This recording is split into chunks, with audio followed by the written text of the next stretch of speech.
Bills make me wanna shout. Bills fans, are we looking for a podcast 100% dedicated to your Buffalo Bills? Then you're at the right place. Bills Central Podcast, brought to you by ProFootballCentral.com. And now your hosts, Jonah Javad and Chris Brown. Go Bills! Shout it right now, baby. Come on, come on. We are live here on Bills Central Podcast. For the first time on the podcast, my name is Chris Brown. I'm here with the co-host of the show, Jonah Javad. How you doing, Jonah? I'm doing well, Chris. It's exciting to get this finally started, but excited for an off season and a season of Bills optimism. Absolutely, optimism being the key word there. As all Bills fans know, we have to be optimistic going into the new season and hopefully ending the longest drought in the NFL, currently at 13 years of a playoff drought. So hopefully we can change that a little bit. Yeah, absolutely. I think optimism serves fans well. There's always this heavy dose of pessimism. You'll find both breeds of fans in them, but it's great to get the off season finally started. Football season never really ends. It just kind of goes and goes, so that's what makes it great. Sure. On tonight's edition of the podcast, we're going to talk about the Bills draft a little bit.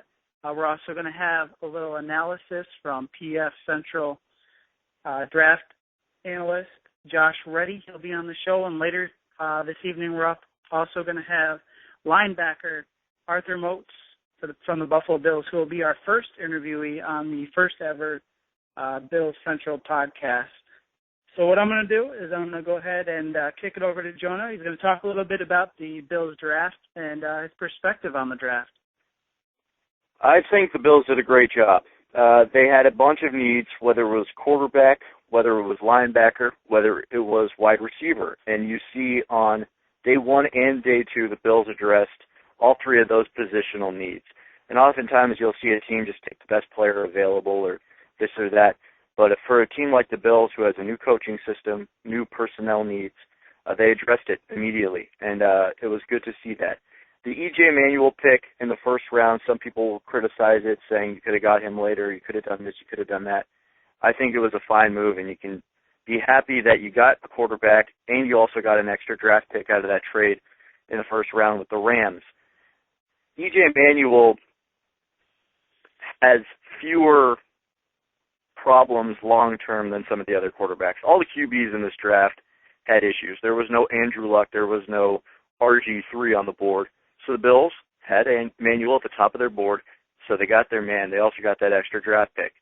Those two draft picks in the second round translated to Robert Woods, receiver out of USC, and linebacker Kiko Alonso out of Oregon. Kiko Alonso could start by week one, and I wouldn't be shocked if he does now that the Bills traded inside linebacker Kelvin Shepard. Alonso is a perfect fit to just come in and fill that role. Robert Woods has a chance to start opposite Stevie Johnson on the receiving line. And then you look at the rest of the draft by the Bills. They addressed all these other needs. And the undrafted free agents, Derek Rogers, who was one of the best receivers in this draft, he doesn't get picked up because of possible off-the-field issues or whatnot. And the Bills pick him up as an undrafted free agent. No risk, high reward possibilities. I love what they did addressing those three positions because those were the three that stuck out to me. Also picked up a couple safeties that Mike Pettin, the defensive coordinator for the Bills, can use in different personnel schemes, different formations, which is always fun to see because Bills fans are so used to Dave Wanstadt's vanilla zone coverage scheme we've seen the last few years. But Mike Pettin's defense is going to be worlds different, and I think they got the right people to come in and step up immediately from week one. Oh, absolutely. Going back to the whole E.J. Manuel situation in the first round, a lot of Bills fans thought they were going to trade out of their pick. And fortunate enough, the Rams started talking to Buddy Nix. He had mentioned that as early as Tuesday that they were interested in trading down. So it kind of worked out in the Bills' favor a little bit. They actually got the top quarterback that they wanted that was on the draft board. And Bills fans may not know, Bruce Smith is E.J. Manuel's godfather, so he does have some Bills ties, which is always good. And as far as the quarterbacks that were on the board, out of all of them, I believe E.J. Manuel has pretty much most of the upside out of any of them there. And then you go back, as you had mentioned, to the Kiko Alonso pickup, which we got the extra pickup draft-wise from the Rams. Just fits in with Mike Pettine's scheme perfectly, I believe. He's a hard-hitting linebacker. He may not have got the attention that he actually deserved when he was at his time in Oregon, playing behind defensive star Deion Jordan. I feel that maybe he's going to be able to step out of that shell a little bit. He's kind of got that bad boy attitude, and that's something that hasn't been seen around here in Buffalo in a very, very long time. And, you know, he had his off-the-field issues in the past, but that hasn't stopped any of the players, such as Stevie Johnson. He's got a new head on his shoulders now, so he could be turned around really quickly. You just got to have the leadership and the guys in the locker room to do that. Yeah, let me make this point real quick, and I've been a strong advocate for getting the right players, and whatever they do off the field, yeah, they may do dumb things, may say dumb things, get into trouble. But if it doesn't affect the product that goes out onto the football field, you have to turn the other cheek. Because you see so many teams with these guys who come in with off-the-field issues, this or that. Shoot, the Cincinnati Bengals, like half that team has probably been arrested by now, but they were number 2 in sacks last season. So whatever you do off the field doesn't always mean that they're going to be a problem on the field. In fact, it doesn't mean that at all. So I kind of like this bad boy image for Kiko Alonso, whatever alcohol issues. I mean, most professional athletes do that. He just got caught. So I'm okay with it, and I think the Bills they need a bit of a tougher image about them. They need a little bit more sandpaper toughness. They let go of some of their older guys in the off season, guys like Chris Kelsey, guys like Terrence McGee, George Wilson, Nick Barnett, and they're kind of revamping this image a little bit, and I think it's perfect for what they want to do defensively is get this young, quick talent, and, whatever off-the-field issues come with it, so be it. Just make sure that they shut it down when football season rolls around. And you had mentioned, the Bills getting quick on the defensive side. I think their 4th-round pick in Duke Williams, defensive back out of Nevada, he's a hard-hitting safety. He's going to come in. He's going to knock some heads when he comes in, and those players are going to know he's there. And that's something that we need. We need a secondary that's feared. Right at the moment, we have our star safety who has yet to sign his franchise tag just yet in Jarris. And, it's something that's a bit of a concern at the present moment, but at the same time, Coach Pettin likes to have safeties and playmakers on the field. And a lot of people thought maybe with the drafting of Meeks and Williams that Jarris was a bit concerning. But with his schemes and his looks, he likes to have 3-4 safeties on the field at a time, and that's not a surprise for him, but it might be for some fans. There could be times where the Bills have 3 safeties on the field. I think you could see Jarris Byrd. Byrd will play back in coverage. He's not a blitz the quarterback type of safety. He's more of the ball hawk, as evident by his stats last season. Aaron Williams, the cornerback, has moved to safety. So jury's still out on, how much he can really accomplish at that move, but I think he's better suited for safety. He was dreadful in man-to-man coverage. So hoping that his instincts as a safety serve him better next season. But as you mentioned, Duke Williams and Jonathan Meeks out of Clemson, the 2 safeties the Bills drafted in rounds 4 and 5, I think they can come in and make an impact. Meeks isn't the best in man-to-man coverage either, but that's kind of why he plays back there. Meeks reminds me a little bit of Jarris Byrd, Aaron Williams type. But Duke Williams is unlike any safety the Bills have had in the last 5 years. He's a guy who can play down in the box, down by the front 7, come off the edge, blitz the quarterback, guard the running back in the flat, guard a Wes Welker type receiver because he has the size to hang with him and the speed to hang with him. And that's something you need to see. I think Duke Williams, you might see actually guard a lot of these bigger tight ends just because he's not afraid to put a lick on a guy. And if you're a Buffalo fan, it's nice knowing that you finally have a player like that. Oh, yeah, absolutely. And the assistant GM, Doug Whaley, can attest to that about Duke. He had mentioned just recently at the Monday Quarterback Club with the season ticket holders that they specifically almost drafted Duke Williams to essentially pick up Gronkowski and Hernandez from the Patriots just because he can be physical with them and maybe knock them off their roles a little bit. Right. I've looked at a lot of footage this past week as I've, kind of prepared for rookie camp that's coming up. And what did the Bills do wrong defensively? And I'm looking at some of these highlights of Gronkowski touchdowns, and they've got guys like Brian Scott, who are fine playing, the dime and the nickel, but they have them playing zone coverage against Gronkowski or Hernandez, and they're not fast enough to keep up with them. They might be able to tackle them, but if they're already 10 yards in front of Brian Scott or whoever, it doesn't matter. So the speed is an obvious issue keeping up with those guys, and that's what Duke Williams brings to the table. So, yeah, what Doug Whaley says doesn't surprise me at all. It's just a matter of going out and actually seeing it on the field come August and September. Now, how do you feel about the wide receiver position being addressed in the draft? We took two guys, first and the second round, Robert Woods, and then third round we took Marquise Goodwin out of Texas. But then also we also have the undrafted free agents that we signed, specifically Derrick Rogers, which you had mentioned earlier, competing with the likes of Stevie Johnson, Brad Smith, Kevin Elliott, those guys making the roster spots. We have a lot of receivers now, whereas going in to the draft, we didn't have that deep wide receiving core. We have a lot of guys now that may not be well known outside of Stevie Johnson. So how do these guys come in here and prove themselves, and how many do you actually think make the roster? Right. Well, David Nelson and Donald Jones gone in the off season, and the Bills reload with Robert Woods, who was an All-American 2 years ago. Reload with Derrick Rogers, who was first-team All-SEC 2 years ago. And throw in Marquise Goodwin, who ran a 4.27. I repeat, a 4.27. Talk about fastest speed. Yeah, he's not slow. 4.27 at the combine this year. So you're getting two highly productive receivers, kind of the same build in Woods and Rogers. If Rogers doesn't make the team, I'd be shocked. You'll get both of those guys who essentially replace Nelson and Jones, and then you throw in this Goodwin kid. I wasn't thrilled that the Bills took him in the third round. I still think that third-round pick could have been addressed for another positional need.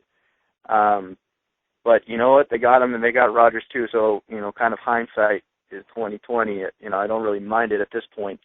And you could see a lot of great things with C.J. Spiller and Goodwin on the field at the same time. That is an electrifying offense. When you've got guys with that much speed, you could see him running receiver sweeps and quick slants. Get him some open space, and he's extremely dangerous. So it doesn't take a fool to realize that the Bills' receiving core has drastically changed, and clearly for the better. Not to say Donald Jones and David Nelson were terrible, but they just weren't highly productive, and I don't know if that was because of Ryan Fitzpatrick's accuracy issues, or if it was just the offense, constantly going 3 and out. But I think the new receiving core should have fans excited, and it definitely offers a new dimension that this offense hasn't really had in a long time. Now, you had mentioned speed. This is something that might be new to Bills fans in the past couple of years. This offense is going to be fast, and not only the offense is going to be fast, the defense is going to be very fast. You see these draft picks and the free agents that they've been signing, these guys are fast. They're going to be an up-tempo offense. They're going to, be hard-hitting, fast defensive scheme. This is going to be a total 360 from what they saw in the soft vanilla coverages that Coach Wannstedt was having on defense last year. Granted, we had an up-tempo, a little bit offense under Coach Gailey, but I see something changing drastically in the new Kagan offense under Coach Hackett. Yeah, absolutely. You bring in all these guys with a new dimension of speed and agility. E.J. Manuel, whenever he steps into the starting role at quarterback. You pair him with a guy like C.J. Spiller and then the speed that you now have on the receiving line. And then let's talk about tight end Chris Bragg. If he makes the team, he'll have a spot on the line of scrimmage that can really make defenses terrified. So you've got all these guys with exceptional speed. I should know Greg had the fastest 40 time of all tight ends at this past combine. So, you just look at the numbers and it kind of gives you proof that this team is a lot different than it has been in years past, and that's a really good thing. Now, the last question I'll ask you about the draft. Do you see E.J. Manuel starting day one? I've been going back and forth on this. I want to see him start on day one. It's just a matter of, do the coaches see enough in him by that point? Frankly, I think the fans are just going to be so eager that they want to see him. There's going to be so much suspense leading up to it. I would be remiss if I said I think he should start, and I think he will start. There, I'll say it. I don't think Kevin Cobb should be a Bills starter by week one. There's a chance that he is just because they want to groom Manuel, but use the off season, groom him. Get this whole offense ready to go. Have them all learn it. There's a new coaching staff in place. So this whole concept of you need to groom Manuel, why? You need to groom Kevin Cobb to learn this new offense. You're doing it with a rookie. What's the difference? So, just because Kevin Cobb has, never played more than 9 games in a season. That's a snarky comment for all you listeners. What's the point in waiting? If they're both new to the team and to a new coaching staff. I say play Manuel, and I think he starts week one. Yeah, part of me is torn, and part of me says he should do it. Like you said, they're both coming into a new coaching staff. They're basically almost going to be on the same page. Cobb may have some experience, and Jackson may have some experience in years past, but this is a new offense. It's a West Coast style of offense. But at the same time, they're all getting the same playbook.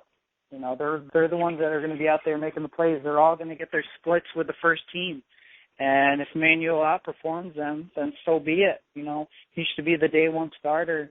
And, Coach Marone's going to almost be forever linked with E.J. Manuel because of the first round draft pick that was put on him. And you just go ahead.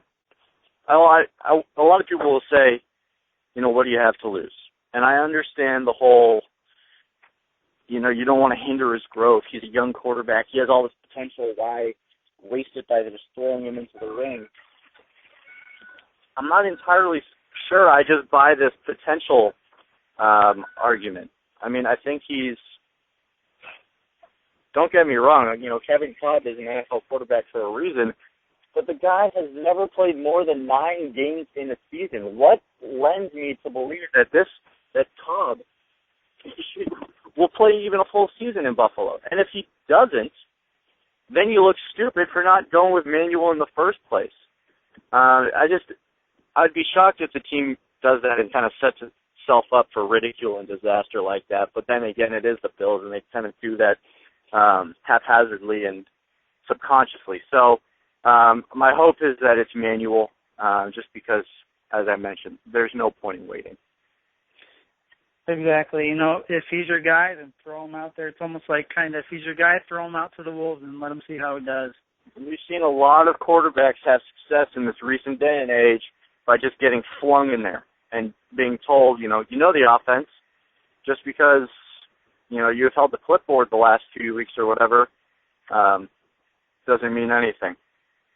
So guys like Russell Wilson, guys like Colin Kaepernick, and down the list, it's evident that you can be successful by just getting thrown in. Well, we'll go ahead and continue the draft talk. Up next after the short break, we're going to have PFC draft analyst Josh Reedy. He's going to be on the show to talk a little bit about the Bills draft. So stay tuned, and we'll have some more draft talk, as well as we'll have our first player appearance on the Bills Central podcast in Arthur Moats of the Buffalo Bills. Stay right tuned. And we are back here on Bills Central podcast just before the break, Jonah and I were talking a little bit about the Buffalo Bills draft, who they picked, our thoughts on them. Right now we have on the line Pro Football Central's draft analyst, Josh Reedy. He's going to join us here on the show, talk a little bit about the Bills draft and what his thoughts were on how the Bills did that day. How you doing, Josh? I'm doing good. How about yourself? I'm doing good, thank you. Well, so what are your overall thoughts on what the Bills did? There's a lot of criticism out there for the Bills taking a quarterback in the first round, who many thought of which could have been in the third round. What are your feelings on it? Well, I mean, to be perfectly honest with you, going into this draft, I know Gino had a whole bunch of hype on and everything, and he was really kind of the pendulum here that was swinging back and forth. But really the constant, if you ask me, was really always E.J. Manuel. The fact that he came up, he ran his system in college, which was exactly what he was told to do. He was told, hey, you're going to read your first guy. If he's not open, you're going to hit the dump off. If not, you're going to throw it away. His numbers weren't overwhelmingly just, this kid's going to be amazing in the NFL. But the fact of the matter is he never deviated away from his plan.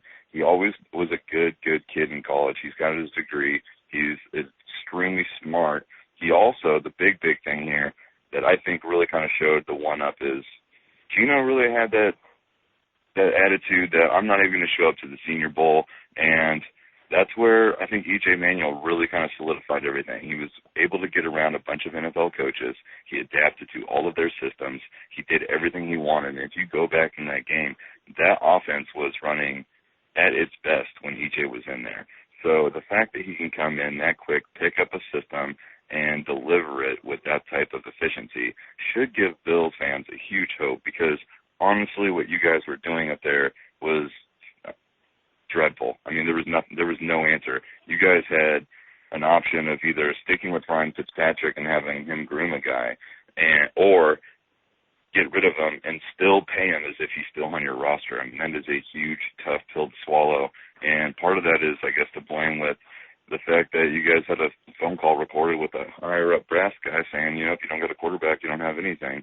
And they definitely don't have a quarterback until EJ, and it's going to be a rough year. He's going to have his learning curves. But overall, I think you guys did get the safest, the best quarterback in this draft. I mean, mark my words, he's going to do better than Gino. He's just the environment that he's in, the coaching that Doug Marrone did in college, able to turn around a program.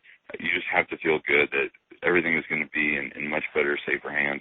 And the fact that he really didn't take a reach on Ryan Nassib should also make you guys feel he wasn't just stuck with what he knew as he was going to get, what he wanted to get, and he really, really pursued the guy that he knew could succeed at an NFL level. I mean, overall, I give that grade an A. They needed a quarterback. They needed a playmaker, and they went out and got it. Now, you talk about the criticisms a little bit about E.J. Manuel. Down in the system in Florida State, a lot of people were saying that he was criticized for not going through his progressions. Now, my feeling is that the way this system was set up, he really didn't have to go through his progressions as much because of the offensive style that they played. Now, you had the opportunity to talk with EJ a little bit on the draft show a little bit earlier this year. Now, did he come out and say maybe, his progressions, isn't a fair criticism just because of the way the offensive style was set up down there? That's the one thing I went through, and I asked him straight up when I talked to him was, hey, you are getting, this is your number one criticism. You don't go through your progressions.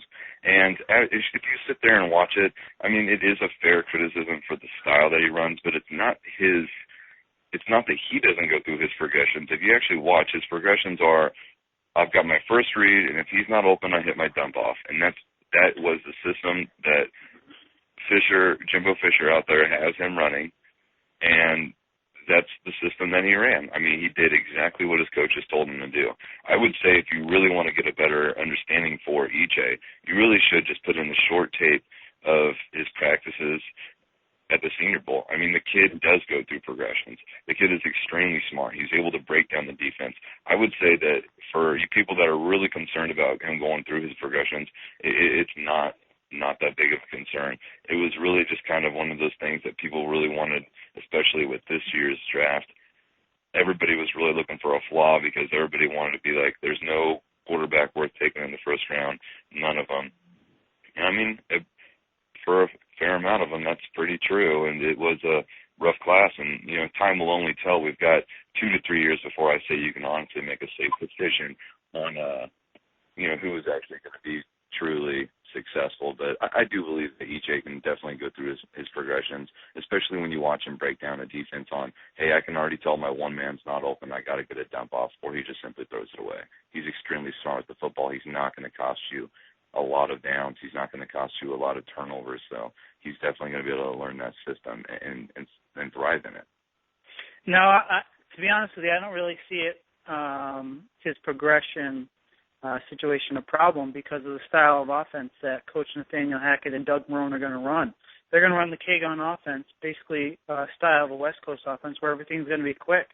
Everything's going to be the 3-5-step quarterback drops, and the ball's going to be out of his hands within a couple seconds. He's not going to have to sit there and go through 3-4 progressions at a time, most of the time anyways, to hit his target that he's intended for. So from a Bills fan standpoint, I wouldn't say that would be my number one concern would be the way that he would have to go through his progression. You know, my one concern, if anything, would be is he's attached to Doug Marrone now. So if EJ doesn't succeed the way that we all hope for, you know, does that throw Doug Marrone under the bus as well, because they're going to be forever linked? Because, you know, he did draft a quarterback in the first round, and the majority of the time, if a quarterback is drafted in the first round, they're more than likely going to start on day one. And that brings up my next question is, do you think EJ should start day one, and do you think he'll beat out the likes of Kevin Cobb and Tavares Jackson that are already on the roster? I think the fact that Kevin Cobb and Tavares Jackson is his competition is reason enough to suspect that he's going to be starting day one. I mean, unless the kid just completely cannot get it, he has, 1, more potential, 2, more ability, and 3, an all-around. I mean, you look at Tavares Jackson, you look at Kevin Cobb, they've been nothing but rattled around in the NFL. They're the epitome of a washed-up quarterback, if you ask me. They don't bring anything except for a solid backup to the roster. And so you've got 2 solid backups, and then you've got a kid with a lot of potential. So you've got to put the potential out there. Now, Doug Marrone, I honestly thought that, granted, Doug Marrone did do a lot for Syracuse up there and with rebuilding, but, I mean, there's a very, very short amount of time that you got to see him in Syracuse to make that big-time jump from a college head coach straight to the NFL head coach without being any type of maybe offensive coordinator in the NFL, I think is a little bit of cause for concern. I mean, the good thing with Marrone is he does have a very fiery leadership style. He brings people together that people are willing to go to battle for him every single day, and that's something that's hugely beneficial. And the Bills need to recover. They need something. Somebody needs to stand up and be willing to take out the Patriots in that division. I mean, the Bills looked like they were going to do it a few years ago and then completely died, and you need a quarterback to sustain success there. And I think with EJ Manuel at the helm, you guys should be much more capable of doing whatever you're wanting to do with that offensive system. And then the other big benefit that EJ brings is he does have surprising speed behind him. I wouldn't necessarily put him in the category of an RG3 or your Michael Vick and be able to run that, you know, West Coast Wildcat blend that they like to do. With, you know, it's a little. He doesn't prefer to do that. When I asked EJ about that, he said he could play any system he wanted, but he does consider himself more of a pro-style quarterback, and that's really where I see him having his most success. You get him off of a play action, maybe on bootleg, something where you get him a little bit outside, and he is a threat to take off because he can turn those burners on, but he definitely likes to sit there and break down a defense and get rid of the ball as quick as possible and get those big chunks of yards. Now, the acquiring of EJ came through a trade. Trade in the first round with the Rams. Picked up a couple extra picks. Buddy Nix went out and said that the draft talks started Tuesday night about trading with St. Louis to pick up potential picks. Buddy Nix loves getting extra picks. And with a couple of extra picks that he got an additional second rounder, and then he also got a seventh rounder. Now, talk about the second round picks. First off, we had Robert Woods come out of USC wide receiver. And then with the additional pick from the Rams in the second round, we got linebacker Kiko Alonso. What are your thoughts on those two and how they're going to contribute to the Bills this year? So, I mean, this is really kind of where it started. This, to me, is where Buddy Nix really starts to show his true colors and continues to be his disappointing self for Bills fans. I mean, honestly, the Kiko Alonso draft pick was, to me, a bit of a stretch. I think you definitely could have had him easily a round later. I wasn't impressed when I watched his game tape in college of thinking that he's going to be, a transcendent player in the NFL. This draft was, it was extremely deep, and the wide receivers slid in the first round. I really did like Robert Woods from South California. When you're coming from USC, you're coming from a program that's running a pro style already. They have the ability. The kid has God potential's amount of ability to do anything in the NFL, and you need someone to be on the opposite of Stevie, and putting somebody across from Stevie like you got with Robert Woods is going to be a huge benefit. And I'm glad that they didn't take him in the first round, because wide receivers that do go in the first round are very, very hit and miss. You get more success, generally it seems like nowadays, out of undrafted wide receivers than you are out of first round wide receivers. They're just very hit and miss. I think that the Bills did kind of hit and miss in this one. I mean, Kiko Alonso could potentially be a nice, role player for the Bills. I just don't think he's going to be that playmaker. Just like the other, when Alabama put out the linebacker out to Oakland, I never really saw him being much success as well, because when I saw him on the field, he has natural instincts to break down a play at the college level, but his speed is not going to translate in the NFL, where everybody is faster, including the plays that are faster. That's just my opinion of Alonso, and I hope that he proves me wrong, but I just don't see it on that one. Now, you had mentioned speed. That's something this offseason that has taken Bills fans by surprise a little bit, is how fast we are becoming on the defensive side of the ball as well as the offensive side of the ball. Now, the next couple picks, the Bills took another wide receiver, Marquise Goodwin, who was an Olympic athlete, ran the fastest 40 times at the combine. And also they took Duke Williams, safety. He's a hard-hitting safety that could bring some bit of nasty on the defensive side. How do you feel about those two picks? I actually really did like those picks a lot. I really like Duke Williams out of Nevada. I think what he does is he brings a lot of versatility for that defense. I mean, you guys do have a pretty solid defense, but you need to have never having too many secondary people is a problem. That's the thing with the NFL. Well, this is such a pass-oriented league that having people that can cover space and be able to go across and line up on – I'm not saying that I think Duke Williams will be able to cover a tight end, every single play, but he is physical enough that he can get up on a guy and match up very well with him. And I really like what he brings, especially with the speed. And like I said, you can never have too much secondary help in the defense anymore. When it comes to Marquise Goodwin out of Texas, the kid does have blazing speed, and that's really where you're getting into, an old Oakland pick is what I would say. And who's the fastest guy? That's the guy I want. This kid brings just burning speed to the field. He does run a little bit of shaky routes, but I do think that's where Doug Marrone will help out. I mean, the guy, he does know what he's doing. I think if you can get this kid to understand how to run professional routes and be more crisp and clean, he's going to get it.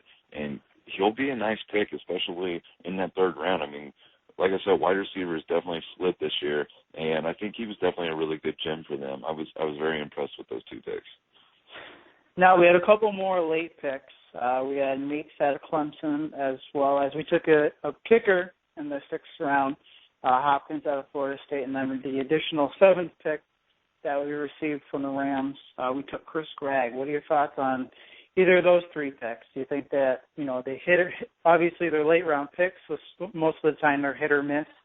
But do you see potentially maybe Hopkins stepping in and taking the starting role from Ryan Lindell, who's slowly aging?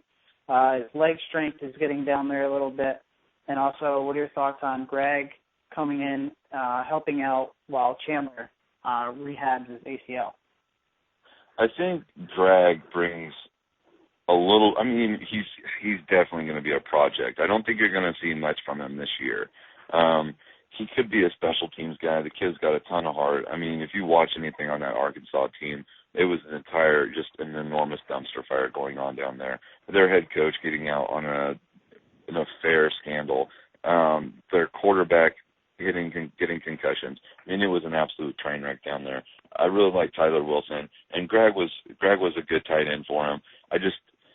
The talent is so hard to judge with this last year coming out of Arkansas. It was just so shaky, and you're really kind of just trying to judge everything off of what happened in 2011. And even at that point in time, like I said, he's decent, and he could be one of those guys that just works very hard and can find a spot on the starting roster. I would say look for him to be more of a special teams guy. Dustin Hopkins, the kicker from Florida State, this was an interesting pick for me. I mean, kickers, when you are getting into these late round picks, you're right, they are very hit or miss. You're either going to be on a team or you're probably going to be just gone in, a year or two. So, going with the pick of a kicker is generally a safe pick because, they either work out or they don't. I mean, how many kickers last year went around the league? For God's sake, San Francisco winning the Super Bowl they just dropped a second kicker because they couldn't find any actual consistency there. Now, that's the thing, though, is Ryan Lindell already brings consistency. You know what you get out of him. So it is a little bit tough. I mean, yes, you're right. He's getting older.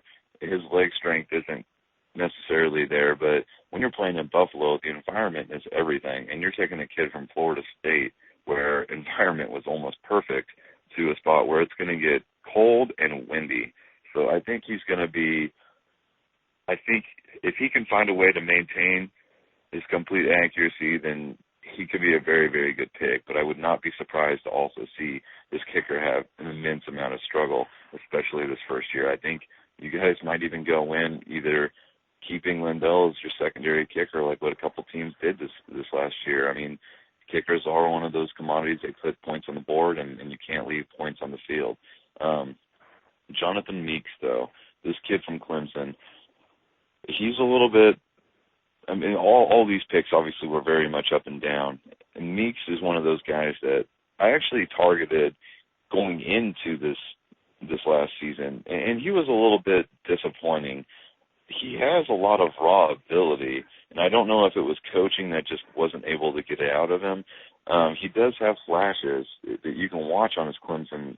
If you watch any bit of last year and his playing on game tape, he does show flashes of being able to, just make plays that other people aren't. But then he just gets too aggressive and just it seems like forgets what a route is, and he just doesn't know how to cover it anymore, and he gets burned, and it's very, very frustrating. I would definitely look at this guy as also a special teamer. If he can play himself into maybe the nickel spot this year, I think that would maybe be an all right spot. I mean, everybody pretty much only runs their base defense anymore for one play, and then, second, third down, you're either running a nickel or a dime package, bringing in extra secondary people. Like I said, having too many secondary people is not a problem anymore in the NFL. Not with the way that the league has gone with trying to spread out the D, go as thin as possible, and just hope your wide receivers can burn people. Having a lot of defenders that can cover areas is a very, very good asset.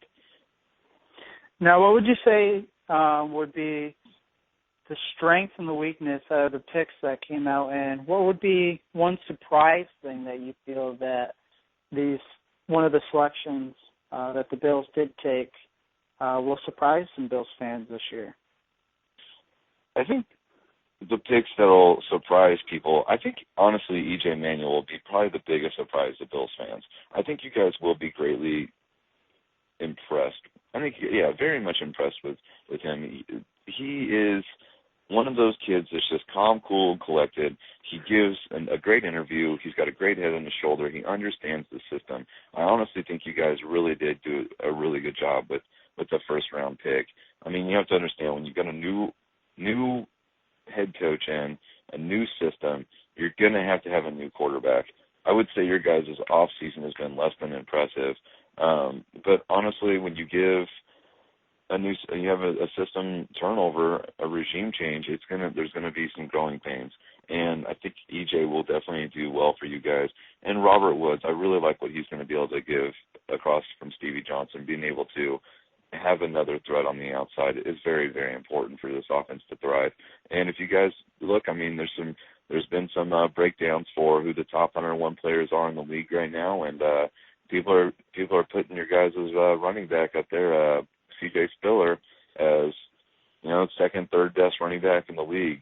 I don't know if I necessarily agree with that, but I mean there are pundits out there that are saying that he does have that type of ability. I would say off of the first half of the season last year, he was good. He does have that explosive speed. I would think that if you guys can definitely get a system that would work well, and if C.J. Spiller can get going early, that opens up the play action, and that's going to open up a lot of success for you guys. I would say overall, I was impressed with what Buffalo has done. You guys are going in the right direction.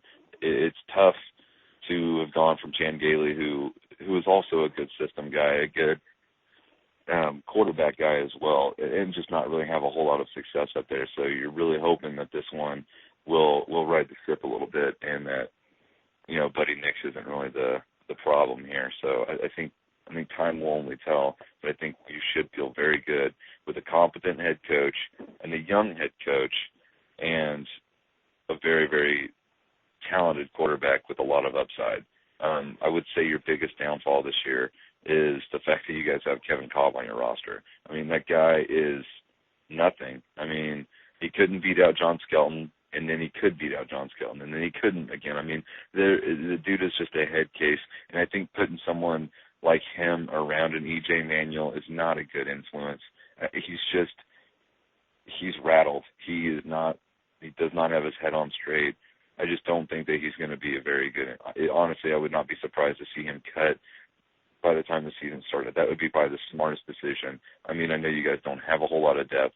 I think it would have been probably smart to use one of those third, fourth round picks on another quarterback that you guys could have ridden with, kind of going with what Washington did last year when they took a first-round quarterback, and then they also took a third-round quarterback. Having two quarterbacks in the roster with potential just greatly improves your chances of at least one of them having success and being able to go with them. So I would say that's probably my biggest disappointment with you guys, is that you kind of stuck with your guns on Tavares Jackson and Kevin Cobb.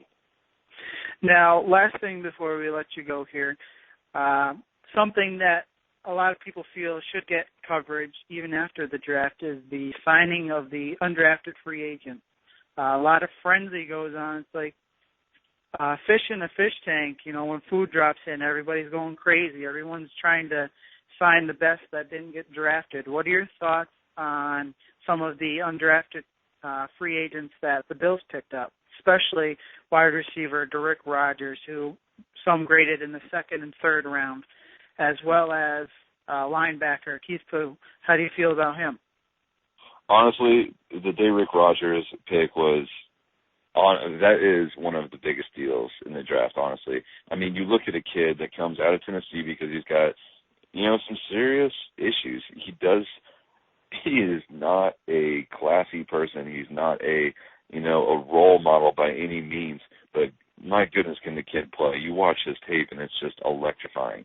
And the fact that nobody took a chance on him in the draft is just as surprising to me as when the Chiefs also got a quarterback from also Tennessee. I mean, obviously Derrick Rogers didn't stay at Tennessee. He got moved out.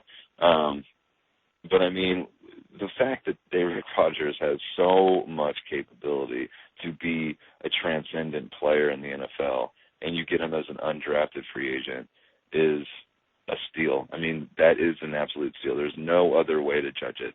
If he doesn't work out, who cares? It didn't cost you anything. If he does work out, look out. Holy goodness, is that going to be one extremely deep wide receiving crew with Stevie Johnson, Derrick Rogers, if he does stick. You got Robert Woods, and then Marquise Goodwin from Texas. You've got a lot of speed and good hands on the roster. I mean, that is not a bad problem to have right there.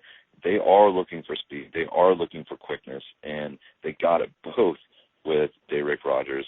I would say, honestly, the other thing to look out for was the offensive guard you guys snagged from Syracuse, Zach Chibane or whatever I want to say. Yep.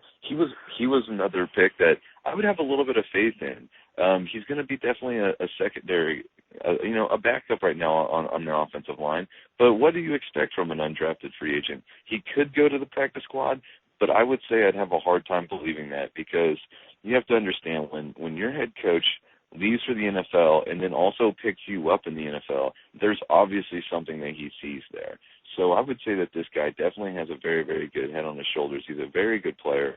He understands the system already better than anybody else that's already in the organization, because it's what he's been running. So I think that gives him a little bit of an edge to make a spot on the roster. And, you guys have hurt on the offensive line as well. For a couple of years ago, you guys went down with a couple big injuries, so having depth is very, very important, and I think he's going to bring some solid depth to that offensive line. Now, outside of those two, do you see any of the undrafted free agents making the 53-man roster? Now, I know you said Keith Pugh, and honestly, I think it's so hard to judge the linebackers like that in the college ranks, because if they are not just absolutely disruptive, just an absolute force on that defensive side, it's really hard to judge whether or not they're getting those plays because their defensive line is doing so well and freeing up so many holes for them to kind of just go through. Pugh is definitely one of those inconsistent players that he was getting great coaching. You have to understand, he was getting Hall of Fame defensive coaching, and he wasn't, to me, one of those guys that just screams all around successful, just an absolute stud playmaker. So I have a hard time really thinking that he's going to also get it when he gets to the NFL and he's getting essentially the same type of coaching, because when you're that sloppy in college, it does not translate very well to the pros when the game is just that much faster and everything catches up to you. You're not able to just go through a hole and not maintain your gap, because if you do that, you're going to get blown up, and then the play is going to be burned right there from where you were supposed to be. So I don't know. I would say that he is a good one to keep an eye on, but I just don't necessarily think that he's going to stick. That's where I kind of put him. Okay. Now, for those who may not know, where can they find you on Twitter to follow all of your draft analysis and all of your expertise? You can find me at GetReady88, and I'm obviously on go to Pro Football Central and look us up, man. It's a great spot. We're actually doing a bunch of draft analysis right now. We're covering all the players that actually just went into the draft on your NFL teams. If you guys have any questions about any of the NFL teams, definitely shoot them our way. We'll do a breakdown on what type of players you just got, and we're getting ready to put out a whole breakdown also on all the college players to keep an eye on going into this year that we think your teams really need to go after. Well, that was Josh Reedy from Pro Football Central. He's the draft analyst there. We'd like to thank you for coming on Bill Central Podcast, Josh. Yeah, thanks for having me, Chris. Appreciate it. All right, thank you. And coming up just after the break, we're going to have our first exclusive interview with Bills linebacker Arthur Moats. Are you looking for an NFL website that doesn't throw rumors against the wall and hope they stick? Then please go to ProFootballCentral.com for up-to-date news and information. ProFootballCentral.com is back and better than ever. We're dedicated to being your #1 NFL fan site, so come check us out at ProFootballCentral.com and experience the difference. Back on Bill Central Podcast on Pro Football Central. I am joined here by our first guest on the show, Arthur Moats of the Buffalo Bills. He plays the linebacker position. How are you doing today, Arthur? I'm doing well. How are you? I'm doing very well. Thank you for joining us today on the show. We appreciate you taking the time. Thank you for having me on. Definitely appreciate this. So, first off, we'll ask, how was your off season? I know it was a long, grueling season last year. Mm-hmm. How did everything go for you in the off season? I feel like the off season was really good for me. I was able to do an internship with the University of Buffalo, and that definitely helped me out a lot as far as opening my eyes to certain things that I wanted to do post-football, and also getting the ball rolling with me for to get into grad school and pursue a master's degree. So that definitely helped out a lot. And then ultimately, man, I was just able to spend time with my family and get healthy. So was definitely, a good thing for me. That's good. You mentioned an internship at Buffalo. What did that entail? What did that entail? Well, I was working in the athletics department at the University of Buffalo North Campus. I was with the academic advisors mostly, and I also worked with the development department as well. And basically, I was going from the end of January all the way up until a week before we started our off-season program. And with the academic advisors, I was sitting in on meetings with students and stuff, and just being able to share with them my personal experiences from when I was an undergrad, and then also helping them out as far as guiding them in the right direction with some of the guys who were coming out that year as far as going into to different combines or workouts and stuff like that for the draft and everything. And then with development, I was able to sit in on meetings, with some of the donors and stuff for the university, and also just give them my perspective as a former student athlete, how, the money that they donate to the university really helps out and makes a difference. So, I feel like it was a really good experience for me. Okay, now you had mentioned that it's possibly something you wanted to look to do after your football career is over. Now, you had mentioned grad school as well. What subject would you be going into going at grad school?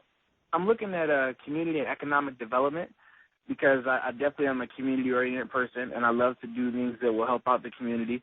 And I'm looking to get more into the higher education side of it and be in the development department there because that will help me as far as raising money for the university, for the athletics program, and ultimately seeing young kids become successful through the money that was raised and stuff like that. So that's my new goal post-football now.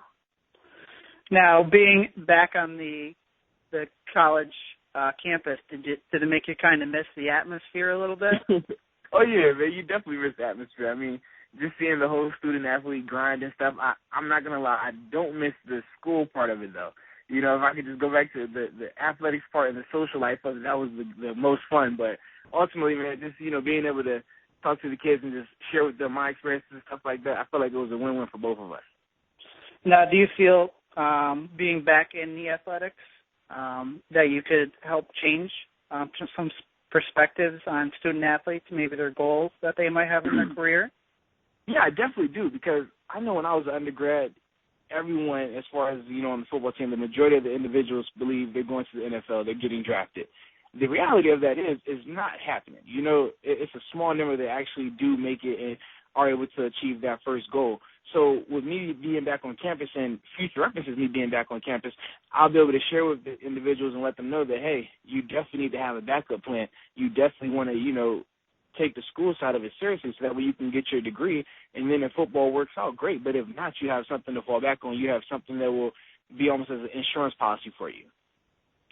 Now keeping with the college atmosphere, the recent March Madness, being a graduate, James Madison, how'd you feel about your Dukes in the tournament? I was proud of my alma mater.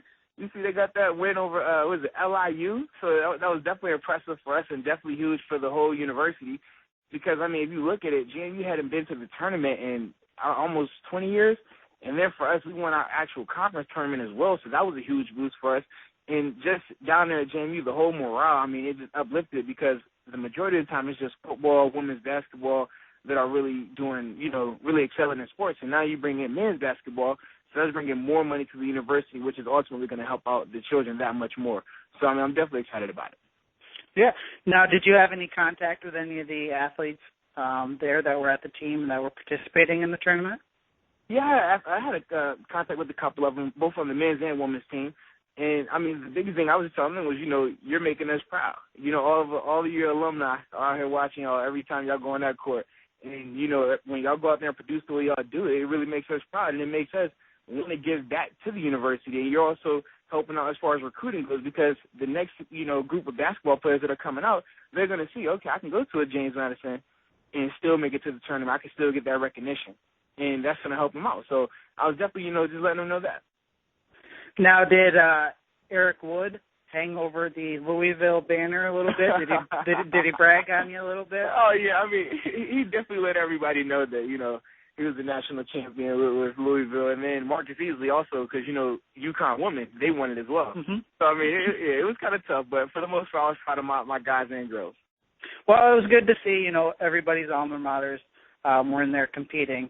So you guys could continue that competitive nature in the locker room, of course. Oh yeah, definitely. You know me, I tell you, I'm sure everybody saw the picture of me with my JMU Letterman jacket, my JMU T-shirt, and hat. I had my kids decked out in it as well. So always gonna have that school pride. Absolutely, you got to wear your school pride on your shoulders, no doubt. Oh yeah. Now in Buffalo, the weather, is cold. It's finally starting to warm up a little bit. You liking the weather up there? Definitely, man. And that's the beauty of Buffalo. Some weeks it's going to be a little chilly. You get a little rain. Might even get a little snow. But when it's nice out here, it is really nice. And the beauty of it is it's not humid, so you can go outside and actually enjoy this weather. So, I definitely love it. I know when my daughter gets home from school today, we'll probably go outside and play basketball or something. So it's definitely going to be a lot of fun. You got to get that play 60 in for the day, right? Oh, absolutely. And trust me, she won't let me forget. If I'm laying down for a while, she's like, hey, Dad, I'm ready to go work out. You going to work me out? You ready? I got my outfit on. I'm like, all right, I'm getting up. So she keeps you moving at all times. Pretty good, huh? Oh, absolutely. Absolutely. She won't let me get a dull moment, so that's the beauty of it.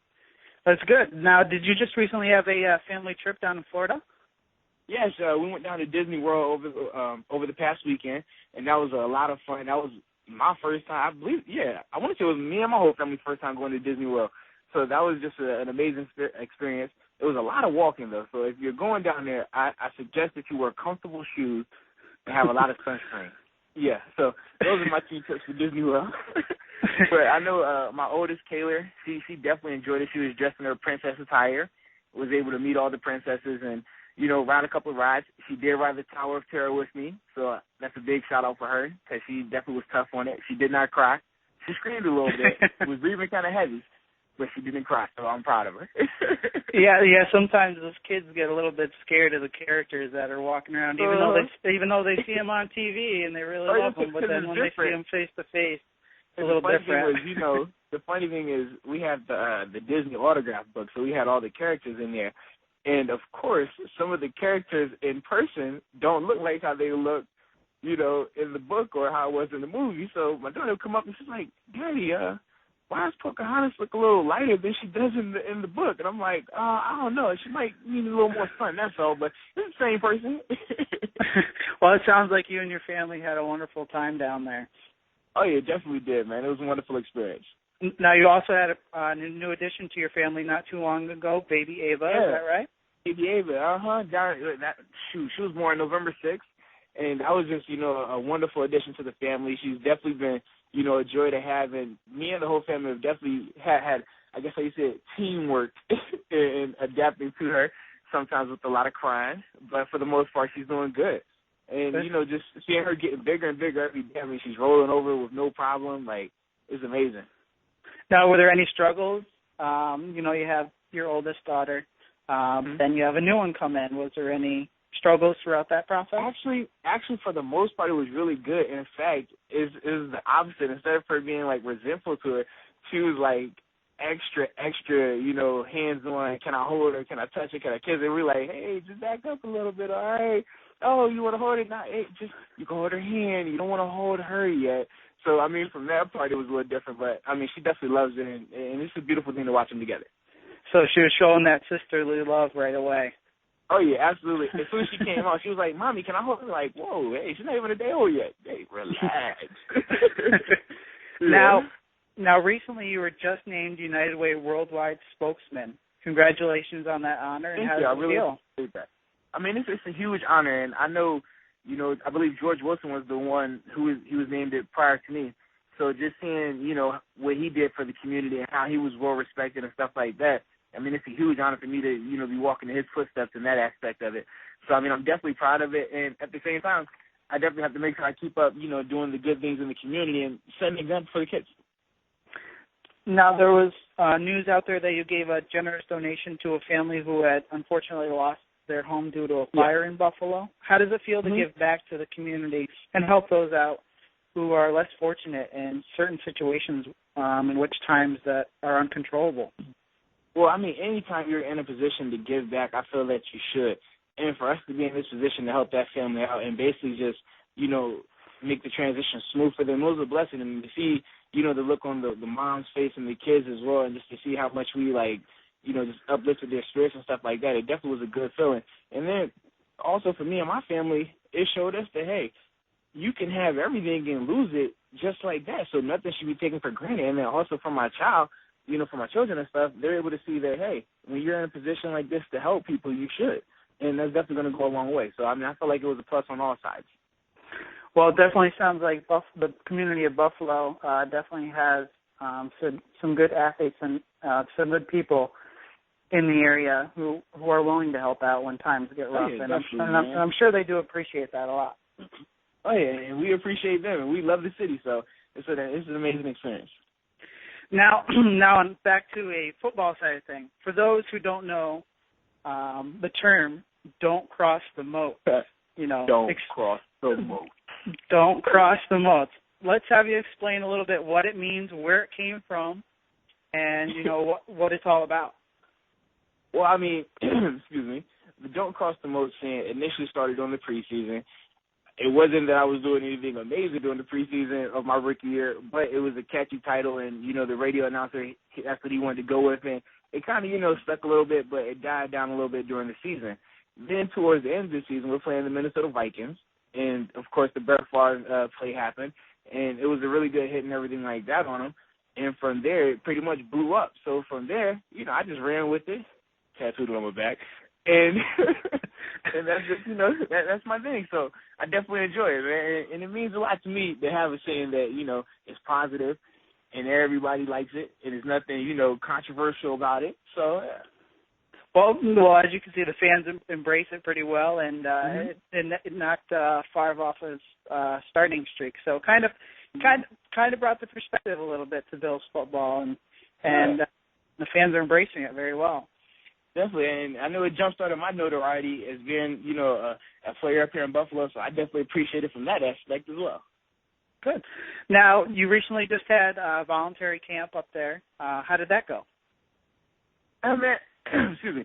It was always good, and the thing is this, anytime you see, a lot of turnout and stuff like that, and you're able to help out individuals, especially young children, that's the biggest thing. And, regardless if you're doing a camp up here in Buffalo, if you're doing a camp in your hometown, it doesn't matter where it's at.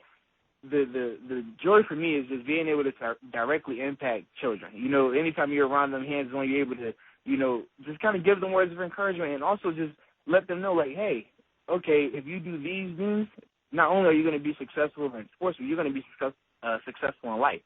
So for me, that's like the beauty of anything that we do like that in the community. Now, will you be attending the Play 60 event in the upcoming summer that's going to be hosted at Ralph Wilson Stadium? Yeah, on June 8th, yes, I will be there. So I'm definitely going to be excited. I'm going to be amped up. So make sure anybody that's coming out there is amped up. Woo! All right, I tried to get off my chest. That's all right. I'm sure you'll get a lot of young children, and they'll be out there jumping and ready to throw some footballs and hit the bags a little bit. Oh, yeah, man. It's going to be a lot of fun, man. I can tell you this, the weather is going to be a lot better than it was last year. So definitely, should come out. Now, getting back to the sides of the football things, how does it feel to be back with the guys and practicing? Not too long ago you had voluntary workouts where pretty much everybody showed up. How does it feel to get back in the locker room with the guys and get it back on the field? Man, it feels great to be back with the guys. Anytime we're able to spend time together and bond and build that camaraderie, it's always a positive, outcome from it.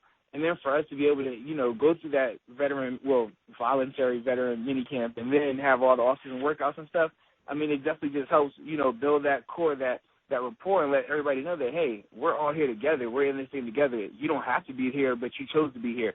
So let's make sure we're putting in that work now so that way we can achieve our goals this year. And we're definitely excited about the upcoming OTAs. And I know the rookie mini camp is next weekend, so that's going to be exciting to see how those guys do. So, we're just all excited over there when Bills drop. Now, have you had a chance to speak with any of the rookies, especially Kiko, being that he'll be working with you with the linebackers? Yeah, I haven't had a chance to talk to him yet, but I'm definitely excited for him when he gets into town, and, we'll definitely hit it off. So I'm really excited about him. Now, you have new coaching staff coming in both on the offensive and the defensive side of the ball. With Coach Pettin's recent success with the defenses, his aggressive, hard-hitting defenses. How do you feel the new style of defense will flourish in Buffalo? I feel like it's going to do really well. And the beauty of Pettin's system, man, he puts the best players out there, and he uses everybody's talents to, the optimum success rate for them. So it's definitely going to be a joy to watch all of us out there performing.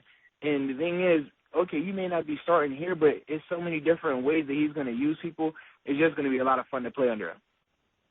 Now, where do you feel you fit best in the scheme of things? GM Buddy Nix has said that you'll be playing both spots of the inside linebacker position. Mm-hmm. Where do you feel, based in the past couple of weeks, you feel is the best fit for you on the defensive side right now in the linebacking position? Well, I've worked mainly at the Mike position right now, and I really enjoy that because I'm able to talk and take leadership. But at the same time, I mean, the will, I could definitely play that. But for the most part, I'll have to say I'm most comfortable with the Mike right now just because that's what I've been working at primarily during this offseason. But you ask me that 2 months from now, it may be totally different. So for now, I'm going to say the Mike. Okay. Now, do you feel that you'll be able to switch over at any time, even if you have to put your hand in the dirt at times? Do you feel, you're able to do that? I know you did that back in college a little bit. Yeah, I was about to say the beauty of that is, for me to go to DN outside linebacker, that's natural for me because I've been doing that my whole life. Mm-hmm. For me, playing inside linebacker, it takes more work for me as far as studying and understanding different techniques and keys and stuff like that, just because it's not as natural for me, but it's becoming more natural the longer I've been doing it. Okay. Now, were you guys a little bit shocked to hear about the Kelvin Shepard trade to the Colts? Yeah, man, I definitely was a little shocked by it, and it's a part of the business, and the beauty of it is I know when I talked to him after, he was traded, he was still in high spirits, and he was just excited, to get a fresh start and still go somewhere where he could be impactful. And that's the part of it. But at the same time, we got a good player in Dre Hughes. I mean, he came out with me, and I know he was a first-round pick, so we're definitely excited to see what he can do. Now, what was the overall feel around the locker room between the guys when, once the trade was announced? Were they a little bit shocked at first, or was it just the change that happened and they realized, it is part of the business and that I feel there's no change? Initially, everybody goes through that shocked wow factor of, oh, man, it wasn't like Kelvin wasn't, a starter these past couple of years. I mean, he's been in the rotation heavy. He's definitely been one of the leaders on this defense. So to see that happen, it definitely opened up a lot of guys' eyes. But at the same time, you go back to, hey, this is a part of the business. I remember my rookie year, week 3, Marshawn Lynch got traded, and I was like, whoa, what's this? Like, what's going on here? So it's just a part of it. And you learn to roll with it, and at the same time, being upset or complaining about it is not going to change anything. It's not going to bring that person back. So you just have to, adapt to it and just continue to improve and get better. Now, improving and getting better, we have the new coaching staff coming in. Coach Pettin, as we mentioned before. What are your feelings on Coach Pettin? And then also, what about Coach Doug Marrone? What are your impressions of him? What are your first impressions of him when you first met him? Well, the biggest thing that I like about Marrone and Pettin are they are upfront straight shooters. They're not going to sugarcoat anything, and they tell you, what they want out of you. They're not going to try and say, hey, this is what we need from you, this is what we want from you, and it's not the truth. From what I've seen just from the whole offseason, from the first time I met them in the offseason when they first got signed and everything, just the upfrontness about them, and that's what I loved about it. I know with Pettin, because I work with him more closely since, he's the defensive coordinator, just his approach to everything, he's always has a positive mindset, but at the same time, he's very, very competitive, and he always wants to win in every little thing. It doesn't matter what it is, and that trickles down through the defense, and then before you know it, everybody's competing with everybody no matter what it is, and that's going to end up being very positive for us. And with Marrone, man, you just know he's one of the guys he had to work hard to get where he is. And that definitely, goes through his coaching staff. If you look at the guys, it's like, hey, all these guys have had to work hard. All these guys know what it is to, be a part of something where when you first got there it wasn't where you wanted it to be, but through time you built it up to something that you could be proud of. And for the most part, I feel like it's definitely trickling down through us as well. Now, do you feel the positive attitudes and the upfront and the holding yourself accountable for your actions by the coaching staff has brought out the best in the players these past couple of weeks with the practices that have been going on? Definitely. I mean, because when you see a coach who's going to be upfront with you, you're able to trust that person. And when you trust somebody, you're going to go that much harder for them because you don't want to let them down. You want to be accountable to them. You want them to know that they can trust you just as much as you trust them. So during the off-season workouts, even when we're not practicing, even when it's just running sprints or lifting weights, you're going to give your effort, to the fullest of your ability because you know, hey, that coach is going just as hard as I am. My teammate is going just as hard as I am. He doesn't have to be here right now, but he is. So I need to make sure I give all my effort that he's doing. So, yeah. So go back to, giving your all and pushing yourself, to the limits. Recently, Aaron Williams had mentioned the practices and conditioning are grueling or getting hard, and he actually vomited for the first time in his career. Now, Now, would you consider that, pushing yourself to the limit and making yourself better every day? Do you feel everybody giving it their all that maybe you haven't seen in the past? Definitely, man, and that's one of the things that when you hear about guys saying they throw for the first time, I can agree with them. I had my first throw up moment this year as well, so it's like, man, all right, you're going to levels that you haven't been to before. And the beauty of it is, okay, it may hurt now. You may feel terrible now I'm going through this, but in the end, you're going to feel so much better and you're going to be that much better of a player. So, I mean, it's one of those things we're all buying into the system. So with that said, what excites you most about this upcoming year? What excites you about going to training camp, going through the preseason, and then hitting that regular season come September? I know for me, it's just a fresh start, It's no, predetermined things right now. Everything is open, so you're able to go out there and compete to your fullest, and you know that you got a shot to be, a main contributor on this team. So for me, that's the beauty of it, and that's what I'm looking most forward to. And then also, I mean, we see how the how the scheme is right now defensively, and how it was through the minicamp. I'm excited to see how it goes to OTAs. But also, when you get those pads on, that's going to change a lot. So I'm definitely excited to see how much better we can be once we get to that level. So, yeah, those are the things I'm most excited about. Good. Well, we'd like to thank you once again for coming on Bill's Central podcast here on Pro Football Central. Ladies and gentlemen, if you don't know him, don't cross the moats. His name is Arthur Moats. Don't cross the moats. Linebacker for the Buffalo Bills. We'd like to thank you once again for joining us today, and we hope to have you on in the future, and good luck for the season.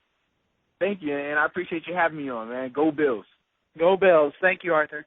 All right, thank you. The following podcast is a part of the Pro Football Central Podcast Network. Check us out at ProFootballCentral.com.